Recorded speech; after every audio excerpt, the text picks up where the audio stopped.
Hey folks, this is Kalani. The Midnight Prepatch event is now live, and there are quite a lot of rewards you can pick up, including 2 new mounts, some very cool transmogs, and this event also serves as a catch-up for gear. You can straight up buy one of 8 champion gear, making it some of the easiest gear you can get your hands on before the Midnight expansion goes live.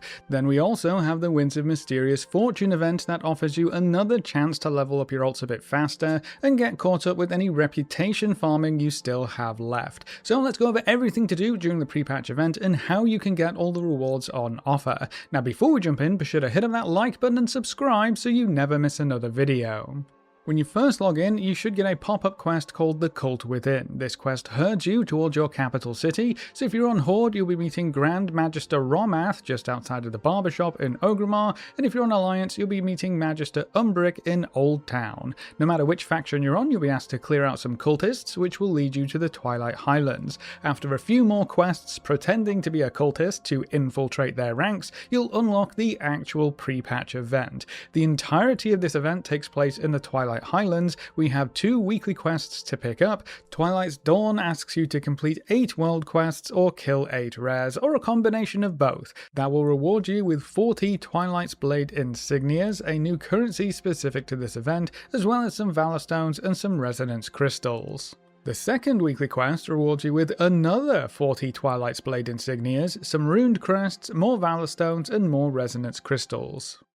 You'll also have a few world quests that you can complete. It looks like we'll have about 4 world quests active at any one time, and they do have staggered durations or timers, so if you have limited time to play, you'll want to knock out the ones with the lowest time left first, and if you want to maximize your rewards, you want to check back every couple of days to complete the new world quests. Each world quest is going to reward you with 10 Twilight's Blade insignias, so they're going to be a decent way to farm up the event-specific currency if you're wanting to buy all of the vendor rewards. Now the only real farmable part of this event are the rares. Every 10 minutes or so, a new rare will spawn on your map, and instead of it being just a single boss or mini boss, each rare is actually more of an event with different stages. You'll need to fill up the bar, then kill some lieutenants or summoners, and then you can actually kill the rare itself. If you have a lot of players around, you might not even see the first 2 stages though, so make sure you do head on over to the rare location as soon as you can, otherwise you might miss it. Each rare you kill will reward you with 2 to 3 Twilight's Blade insignia, some carved crests, some Valor Stones, and you have a chance to get some Warbound champion gear, which is item level 121 after the item level squish. So there is some gearing potential here,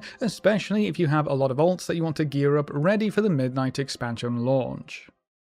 That's most of the activities covered, but what can you actually spend this new Twilight's Blade insignia currency on? Well, we have 2 vendors to check out. The first one sells cosmetic and collectible rewards. You can pick up a selection of Twilight's Hammer Cultist weapon transmogs and a Twilight's Cultist armor ensemble, so if you want to run around with a full cultist outfit, be sure to pick up those 2 collections. There's some new housing decor, including this very cool Blood Elf lounger, so if you've been really enjoying housing and decor and all that jazz, make sure you pick up these new rewards. The retrained Skyrazor mount will set you back 100 tokens, but it does look very cool. That's one of 2 new mounts you can pick up during this event. Then we have 3 different pets that you can buy, a tic-tac-toe game toy, which you might be tired of by the time you're done with this event, and you can buy the Twilight's Blade tabard if you need an extra for whatever reason. The other vendor sells the same 1 of 8 champion gear that has a chance to drop from the rare kills. You can buy a full set of gear for each armor class.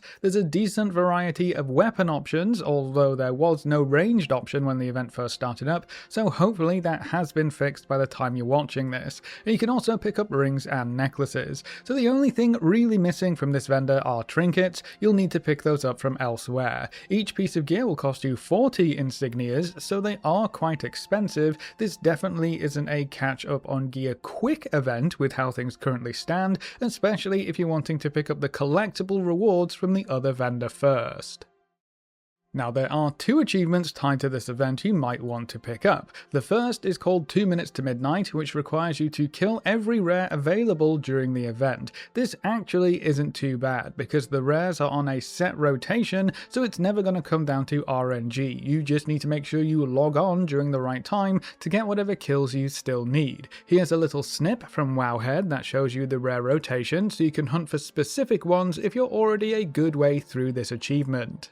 2 Minutes to Midnight will reward you with a Thorn of Twilight title, which is quite cool, as well as the Light Forged Mech Suit mount, which is a light-themed diamond mech suit, which looks awesome and fits the whole Light vs. Void theme we've got going on as we head into the Midnight expansion. The other achievement you might want to pick up is called Crunching the Cultists, and this one requires you to win the Twilight Blades stratagem minigame in the Twilight Highlands base camp. If you haven't come across this yet, you can find 2 interactable books in the little camp called Stolen Twilight Blades Stratagem. If you right-click on either book, you'll start the minigame. You pick a faction, it doesn't really matter which one, and then it's basically just a game of tic-tac-toe. If you've played a lot of tic-tac-toe in your time, you probably know it's quite a frustrating game if both players know what they're doing. Thankfully, you will be playing against the computer here, and it does seem quite easy to win reliably.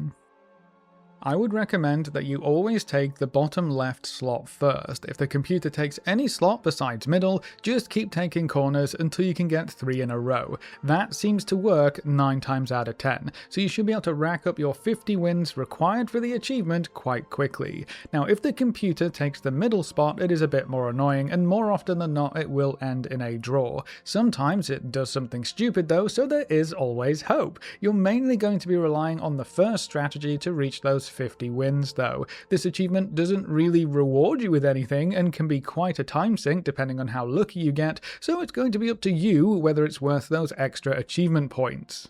That's pretty much it for the actual pre-patch event, so not the most exciting lead up to an expansion that we've ever had. After you're done with the weekly quests, which are completely passive anyway, and the world quests, the only thing you really have left to do is wait for 10 minutes between each rare spawn, which doesn't exactly make for thrilling gameplay.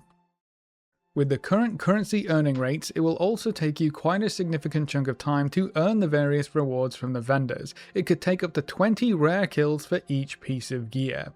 Hopefully the dev team increases the rate at which you can earn currency a bit further. It was originally just 1 token per rare kill, but they buffed that up to 2 to 3 in a very quick hotfix. So it is better than it was, but it's still going to take quite a while to buy a full set of gear for your alts from the vendor. They also hotfixed the gear drop rates from rares. That's now triple what it used to be, so farming the rares should be a better source of gear overall as well. There were a couple of other hotfixes in this list, including a fix for the bug that was letting some folks send other players through the Dornagal portal in the base camp, so if you were randomly teleported to Dornagal and you have no idea why, now you do.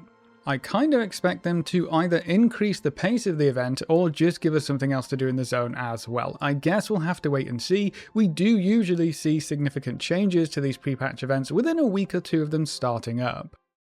Now there is one other new thing this week. The Winds of Mysterious Fortune event has returned, bringing with it a 20% bonus to all experience gains and a 50% buff to all reputation gains. So if you have any alts that you still want to level up, this will be your last chance to do so before the Midnight expansion goes live. During the event, completing quests or killing monsters will give you a chance to get a mysterious satchel that can contain level appropriate equipment, cosmetic rewards, and various potions. There are a bunch of different combat potions that are automatically consumed when you loot them, and they provide a wide range of bonuses from extra damage to extra stats.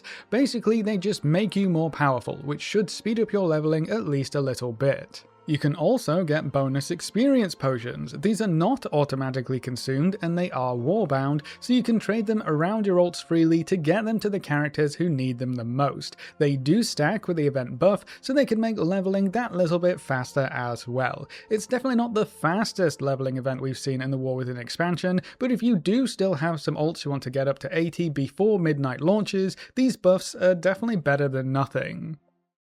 Now, if you don't have any alts that you need to level up, the 50% rep bonus can still be put to good use. The buff itself doesn't name any restrictions, but the blue post announcing the event states the buff provides a 50% boost to major faction renown in Dragonflight and the War Within, so it might not be a straight across the board buff, which would be disappointing, especially when you consider the previous iterations of this event had a 100% buff for most War Within factions and a 200% buff for Dragonflight factions. If you want to take advantage of the rep buff to finish off some renowned tracks or faction reputations, it's also worth noting that the Dark Moon Fair will be back in town next week, starting on February 1st, so that will give you an extra 10% rep or experience buff to zoom through your leftover reputation and leveling goals. But that's everything you can do in the Midnight Prepatch event and how to pick up all of the rewards on offer, so that's it for this video. What do you think of the Prepatch event from what you've played so far? Is there a specific Prepatch event from the past that you fondly remember?